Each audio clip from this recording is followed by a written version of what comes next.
I was brought up in a place called Fraserburgh in Aberdeenshire, and it's a place where we spoke a language called the Doric. And I tell people that the Doric is almost not understandable by anyone who doesn't speak the Doric, and they laugh at me. This poem is called The Whistle. It's written in the Doric, and it's written by a man called Charles Murray. And the poem talks about a herd boy who cut a sapling from a rowan tree, and he made it into a whistle. And he learnt to whistle so beautifully that he was forgiven all sorts of sins around the farm. And people danced and people laughed and people loved because of his whistling. There's a sad verse at the end. I'll not actually give you that translation or that understanding of the verse till I finish the poem. The poem is called The Whistle. He cut a sappy sucker fae the muckle rodden tree. He trimmed it and he wet it and he thumped it on his knee. He never heard the chouchet when the harrow broke her eggs.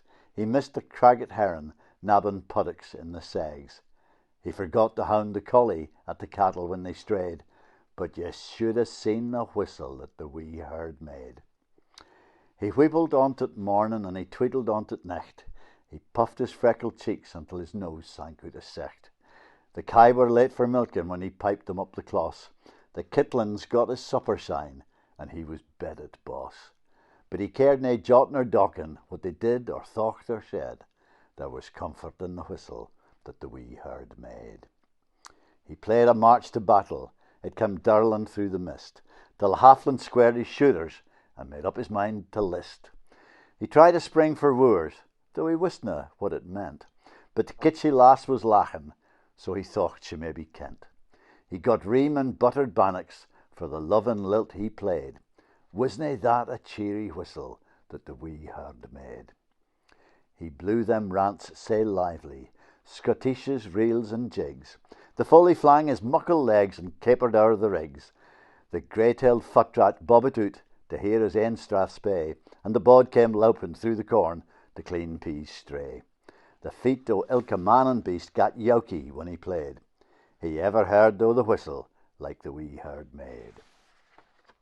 But the snaw it stopped the herding, and the winter brocht him dool, when in spite o' hacks and chilblains he was shot again for school.